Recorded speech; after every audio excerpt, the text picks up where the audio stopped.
ആരെങ്കിലും ഉണ്ടോ? ഇല്ല, ക്ലിയർ. എന്നാൽ അസംബ്ലി പോയിന്റിലേക്ക് ഇങ്ങോട്ട് വരാം. അസംബ്ലി പോയിന്റിലേക്ക് വരാം.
Kerala fire and rescue service, civil defence ആസ്ഥാനത്തെയും കൂളിമാറിലുള്ള പറയങ്ങാട്ട് ഫ്യൂൽസും സംയുക്തമായി ചേർന്ന ഒരു നടത്തിയ ഒരു മോക്കറിലാണ് ഇപ്പോൾ കഴിഞ്ഞത്.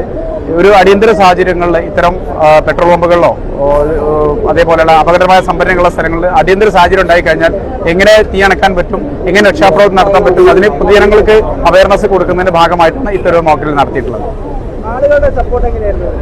പബ്ലിക് ആദ്യഘട്ടത്തിൽ വന്ന് വളരെ അത്ഭുതത്തോടെയും ശ്രദ്ധിച്ചു നിന്ന ഒരു സാഹചര്യം ഉണ്ടായിരുന്നു. എന്താ സംഭവിച്ചെന്നുള്ള അറിയാത്തൊരു വ്യഗ്രത ഉണ്ടായിരുന്നു. പക്ഷേ അവർ വളരെ നന്നായി സഹകരിച്ചു. ആംബുലൻസുകൾക്ക് വരുന്നതിനും പോകുന്നതിനും എമർജൻസി വാഹനങ്ങൾക്ക് വരുന്നതിനും പോകുന്നതിനും ഒക്കെ സൗകര്യം ഒരുക്കി. കാഷ്വാലിറ്റി ആശുപത്രിയിൽ എത്തിയതിനൊക്കെ വളരെ നല്ല രീതിയിൽ സപ്പോർട്ട് ചെയ്തു.